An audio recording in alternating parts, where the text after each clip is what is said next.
안녕하세요. 책 읽어주는 여자 부키입니다. 오늘은 마션의 맷 데이먼이 주연으로 영화화할 예정이라 화제가 됐던 도서 포프브록의 돌팔이 의사 줄거리 1탄 낭독해드리도록 하겠습니다. 전가들은 세계적 석학 존 R. 브랭클리 박사의 수술 시연회를 보기 위해 모였다. 한 자벽부가 지하에서 염소를 데리고 왔다. 잠시 뒤 염소의 고환은 환자의 음낭에 이식된다.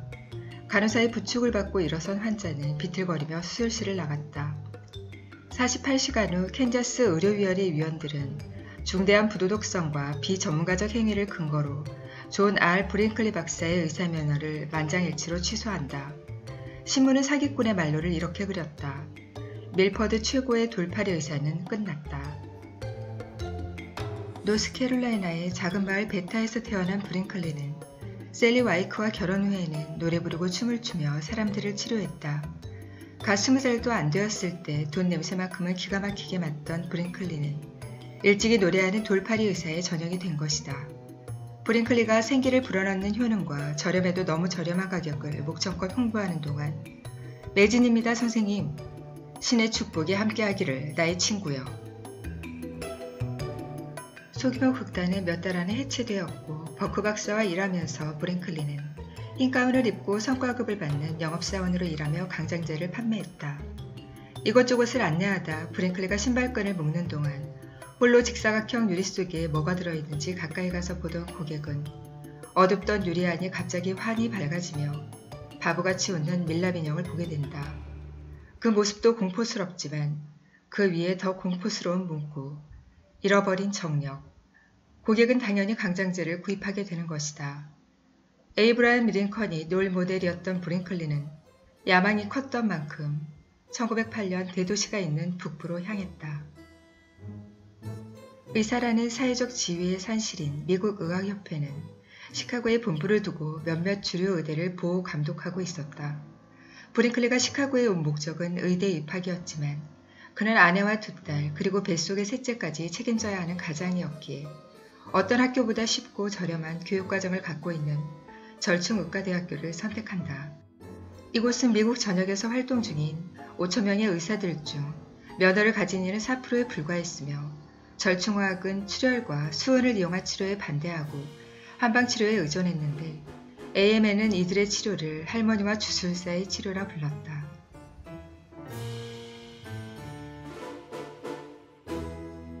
고리대금 업자에게 $25를 빌려 등록금을 낸 후 낮에는 공부하고 밤에는 전신기사로 일하던 브랭클리는 3년째 그런 생활을 이어가다 보니 일과 술에 찌들려 피폐해지고 우울해졌다.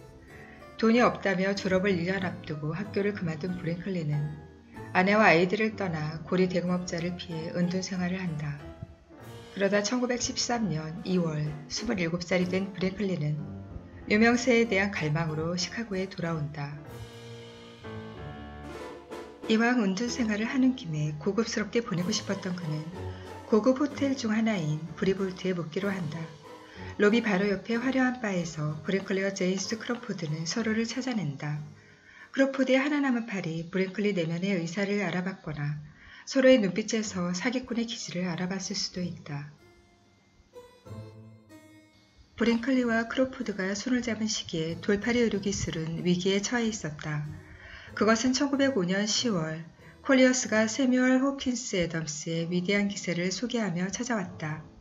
미국의 위대한 사기꾼이란 제목 서두에는 특허의약품 체계와 이 산업이 대중에게 끼친 손해에 대한 폭로가 담겨 있었다.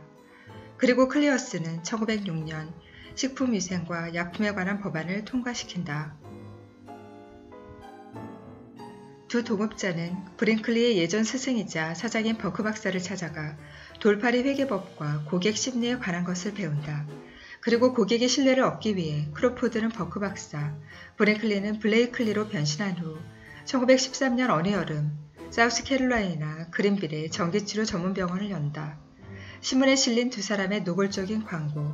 당신은 정력 넘치는 남자다운 남자입니까? 남자들이 고개를 숙이고 병원에 방문하면 버크 박사는 거금 $25를 받고 블레이클리 박사는 그들의 엉덩이에 노란 색소물을 주입했다. 누가 물어보면 독일제 전기약물이라 대답했다. 그리고 7월 말 그들은 그린빌에서 도망쳐 멤피스로 간다. 그곳에서 티베리우스 그라쿠스 존스 박사의 딸 미네르바 텔리사 존스와 결혼한 브링클린은 자신이 유부남임을 신혼여행을 가 아내에게 털어놓게 되고 미니의 아버지는 노발대발한다. 그린빌에서 그들에게 사기당한 자들은 모멸감의 복수를 원했고 곧 브링클리와 크로포드는 교도소에 잡혀 들어간다. 그러나 곧 두 사람은 하부금을 지불하고 출소하게 되고 브링클리는 돈으로 화기를 산다. 그러던 중 그의 이혼이 성사되고 미니와는 정식 부부가 된 후 브링클리는 밀퍼드에서 계열부로 활동한다. 1912년 러시 의과대학을 우수한 성적으로 졸업한 모리스 피시바이는 미국 의학협회지의 편집장에게 속기 실력을 인정받아 조수 자리를 제안받는다. 비록 임시 방편이었지만 이를 통해 독특한 경력을 쌓게 된 그는 나중에 브링클리의 뒤를 쫓는 지옥의 개가 된다. 피시바이는 콜리어스의 특집 기사를 기재하고 AMA 수사국에 고용된 아서 크램프에게 깊은 인상을 받았는데 크램프는 교직 생활 중 돌팔이 의사로 인해 딸을 잃은 후 돌팔이 의사를 깡그리 말살시키는 일에 일생을 바친다. 브링클리 부부는 열심히 일했지만 입에 풀칠하기도 힘들었다. 그러던 어느 날 농부 스티치워스의 방문은 그들에게 마치 수태고지와도 같은 것이었다. 정력이 바닥났다 하소연하던 그는 제게는 수념소 불알이 없어요 한다. 나중 거액의 돈을 지불하고 대필한 브랭클리의 자서전에는 이렇게 쓰인다. 브링클리는 반쯤 눈을 감고 곰곰이 생각에 잠긴다. 아버지에게 철저히 주입받은 윤리 강령에 의하면 정직하고 올바르지 않은 일은 절대 할 수 없었다. 특히 의료행위에 대해서는 특히 그러했다. 스티치워스의 간청과 위협에 의해 결국 순념소의 고환이 그에게 이식된다. 표면상으로는 그랬다. 스티치워스 측에서는 브랭클리가 거액의 돈을 제안해서 이식받았다 주장했다.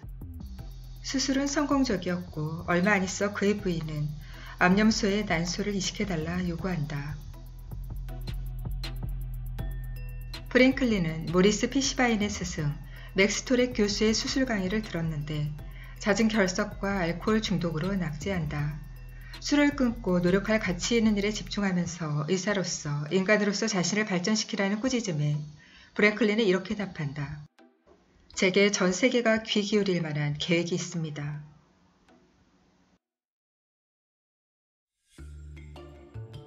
(1917년 11월) 스티치워스의 수술을 집도하면서 브랭클린은 생식선 이식의 선구자가 되었다. 1920년도에서 1930년 사이 생리학자이자 하버드 교수로 오랫동안 국제적 명성을 쌓았던 샤를 에드와르 브라운 세커드는 개와 기니피기의 고안으로 만든 애벌전을 자신에게 주사함으로써 시간의 할아버지를 정복했다 주장했다. 리즈스터는 사람 간의 고안이식을 최초로 시도해 큰 도약을 이끌어냈다. 러시아 출신으로 프랑스로 귀화한 세르주 보르노프 박사는 어린 순양의 고환을 늙은 순양에게 이식한 후 순양이 털이 두꺼워지고 성욕이 돌아왔다 발표한다. 1918년 8월 존 브링클리는 캔자스 밀퍼드에 16개 병실을 갖춘 클리닉을 개업했다. 주민들은 병원 개업을 몹시 반겼다. 역사상 최악의 전염병이었던 스페인 독감이 마을을 덮쳤을 때는 열성적으로 치료해 주민들로부터 존경과 감사까지 얻었다. 겨울철 석탄이 부족해 환자들이 어려움을 겪자 정부의 석탄 제공을 탄원을 하기도 했다. 1차 세계대전 직후 회춘에 관한 내용이 언론을 뒤덮을 때 브랭클린은 보로노프, 슈타이나흐, 리드스톤의 사회적 지위를 최대한 활용하느라 너무 바빴다.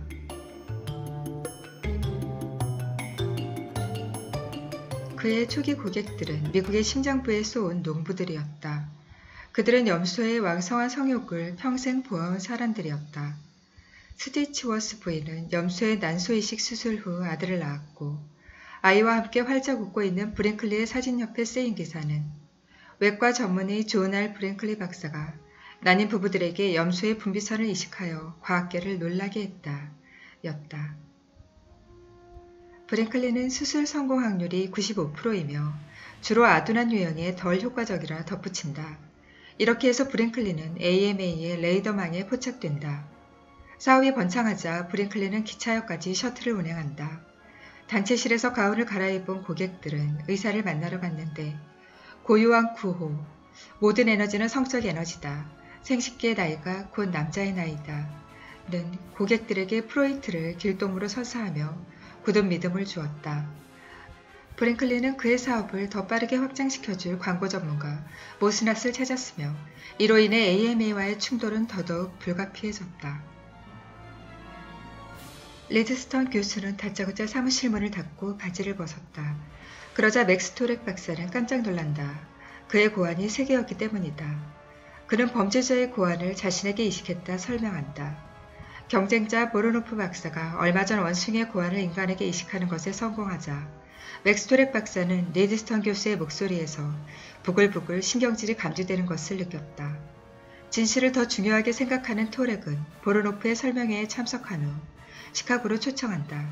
그곳에는 불청객 브랭클리도 참석했는데 광고 제작자 모스낫은 이 염소고안 전문가가 시카고의 파크 에비뉴 병원에 초청받아 실력을 뽐낼 수 있도록 만반의 준비를 한다. 1920년 시카고에는 회춘설의 스타들이 모두 모여 있었고 운 좋게도 그의 여름 브랭클린은 경쟁자들과 어깨를 나란히 할 수 있었다. 그곳에서는 그는 염소고안 이식 수술을 34차례나 할 수 있었는데 한 장의 추천서가 밀퍼드 베시아를 전국구 스타로 만드는 데 결정적 역할을 한다. 71세의 시카고 법학대학원 총장 토비아스였는데 그는 25년은 젊어지고 활력이 넘친다며 공중에서 발 뒤꿈치를 부딪히는 포즈를 취해 보인다. 1921년 여름 염소고안의 제왕은 뉴 잉글랜드를 순회하며 염소고안 이외에도 이종간 안구 이식이 가능하다 얘기한다. 지금 당장은 시각장애를 치료할 수 없습니다만 6개월 후면 가능할 것 같습니다. 브링클리가 실제로 그런 실험을 했는지 확인할 길은 없었지만 이제 그는 죽은 사람도 살려낸다는 소문이 돌기 시작했다. 리드스턴 박사에게 영감을 얻은 브랭클리는 조용히 또 다른 수입원을 개발해냈는데 바로 사람 고안을 이식하는 것이었다. 이 고급 옵션은 바깥 세상에 알려진 바가 전혀 없었다. 이 모든 성공에 브랭클린은 어떻게 대처했을까? 어느 긴 하루의 끝자락 직원 몇 명과 밀주를 마시다 그는 장인의 손가락을 3개 물어뜯었다. 병원에 심한 소란이 일었으나 조수 오스본이 판자로 원장의 머리를 내리쳐 잠잠해졌다. 1922년 2월 브랭클린은 로스앤젤레스 타임스 소유주 해리 챈들러에게 뜻밖의 제안을 받는다. 캘리포니아에 와서 편집장에게 고안 이식 수술을 해줄 것, 수술이 잘 되면 미국 최고 외과의로 홍보할 것이며 만약 실패하면 혹평을 면치 못할 것이라 한다. 얼마 후 브링클린은 수술이 성공했다 공식 발표를 한다. 고안에서 새로운 삶을 찾다. 이곳에서 브링클리 박사에게 수술을 받은 자들이 호전을 보이고 있다. 수많은 불치병 환자들이 호전되었고 1200건의 수술이 모두 성공적이었다. 로스앤젤레스 타임스 1922년 4월 9일 브링클린은 여유가 날 때마다 로스앤젤레스를 답사했다. 당시 상공회의소는 이 유명한 손님에게 로스앤젤레스에 정착하려면 10만 달러를 들여 병원을 건립하라 했고 브링클린은 곧장 병원 부지를 알아보기 시작했다. 사실 저희는 의대 건립을 계획 중입니다. 앞서도 브랭클린은 밀퍼드를 벗어나 시카고에 병원을 세우고 싶었지만 시카고 내의 의사들과 AMA에 의해 일제히 비난을 받고 쫓겨난 터였다. 그러니 그곳 대신 이 대륙 반대편에 건립하는 것이 여러모로 좋아 보였다. 브랭클린은 몇 주 만에 엔스나다의 히달고 호텔을 찾아냈다. 그는 이 호텔을 36개의 병실을 가진 병원으로 개조하겠다 밝힌다. 히달고를 선택한 이유는 고안이식에 최적화한 기후 조건을 갖고 있기 때문입니다. 성공만 보장된다면 로스앤젤레스의 사업가들은 50에서 100만 달러를 들여 연구소를 세울 것입니다. 시카고의 상황은 브링클리의 바람대로 흘러갔다. AMA는 눈앞에서 사라진 브랭클리를 기쁜 마음으로 잊었다. 다만 오직 한 사람, 모리스 피시바이만큼은 그를 잊지 않았다. 그는 단계별로 그에게 엄청난 경력이 될 일을 하러 갔는데 바로 브랭클리를 업계에서 완전히 내쫓는 일이었다. 루이스와 피시바인의 우정은 피시바인이 그의 소설 메인 스트리트에 대한 훈훈한 논평을 시카고 데일리 뉴스에 기재하면서부터였다. 그들에게는 의학이라는 공통의 관심사가 있었다. 빨간 머리에 호리호리한 30대 후반의 루이스는 미네소타의 의사, 할아버지, 아버지, 형제, 삼촌 모두 의사였다. 집안에서 태어나 필연적으로 의사라는 직업에 매료됐다.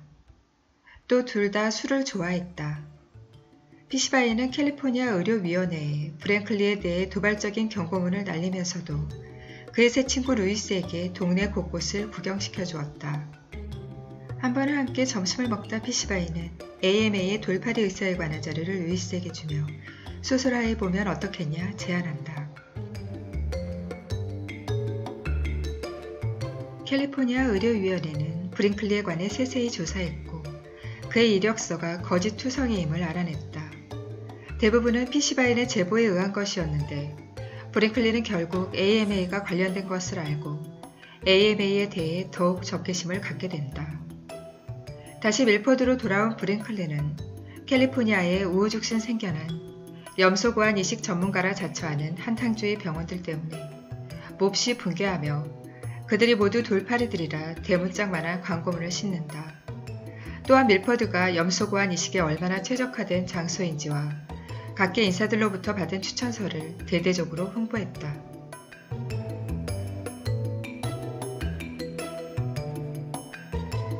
브링클리가 샌프란시스코에 있던 그해 여름, 또 다른 회춘수 의사가 시카고의 헤드라인을 장식하며 밀퍼드 메시아의 신경을 긁었는데 그는 리드스턴 박사의 뛰어난 제자였다. 또한 수백만 달러의 자산을 보유한 인터내셔널 하베스터의 상속자이자 존 D의 딸 이디스 로펠러의 남편인 해럴드 F. 맥코믹은 노래 못하는 디바 가나 왈스카와 사랑에 빠지자 유럽으로 건너가 고환이식 수술을 받게 된 것이었는데 맥코믹은 비밀에 붙이고 싶어 했지만 결국 이 소식은 세상에 알려진다.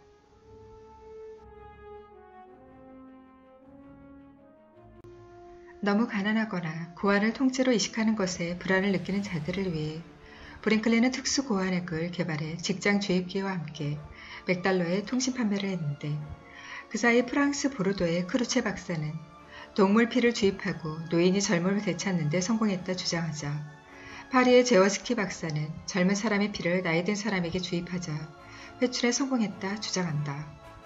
브링클리는 자신이 일으킨 소란을 어떻게 극복했을까? 콜리어스의 한 작가에 따르면 그의 뇌는 선풍기보다 더 바빴다.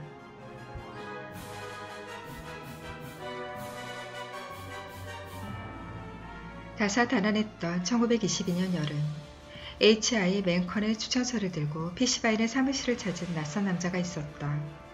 그는 전설의 미생물학자이자 과학작가 폴 드크라이프였다. 괴팍한 성격 탓에 일반 직장일에 맞지 않았던 그가 시카고에서 찾은 일은 돌팔이 의사가 아닌 존경받는 제약회사가 팔고 있는 가짜 약물을 폭로하는 일이었다. 피시바인은 그를 데리고 복도로 가 크램프 박사를 소개한다. 크램프가 선반에서 병을 하나 꺼내 손님 앞에 내려놓자 드크라이프는 흥분에 냄새 맡는다. 금주법 시행 이후 강장제는 알코올에 중독된 가난한 노숙자들에게 사랑받고 있었다. 두 사람이 대화하고 있을 때 루이스가 엘리베이터를 타고 올라온다. 그 전주 루이스는 유진 뎁스를 만나기 위해 린드라 요양원을 찾았다. 루이스는 한 영혼의 노동운동을 그린 소설을 쓸 예정으로 사회운동가인 유진 뎁스를 모델로 쓰려 한다 얘기한다. 자연요법을 쓰고 있는 린드라 요양원에 대한 피시바인의 경멸은 익히 알고 있는 루이스였다. 그러나 조금 있어 루이스는 곧 의심을 품게 된다. 자신은 노동운동 소설을 쓰고 싶은 것이 아닌 듯 했다. 취재차 시카고 노동조합에서 만난 조합원들은 대화를 나눌수록 지루했다. 함께 저녁을 먹던 셋은 와인잔을 기울이다 루이스가 막무가내로 뎁스를 만나러 가야 한다고 주장하는 바람에 오밤중에 택시를 타고 뎁스에게로 간다. 피시바인은 자연요법이 돌팔이 의료기술이라 뎁스를 설득하지만 뎁스의 린드라에 대한 믿음은 종교에 가까웠다. 실망한 루이스에게 피시바인은 노동운동 소설 대신 의사 영웅에 대한 책을 쓰는 게 어떻겠냐 제안하고 루이스와 드크라이프는 서인도로 향한다. 이 모든 과정을 거쳐 탄생한 책이 바로 1926년 퓰리처상 수상작 에로우 스미스였다.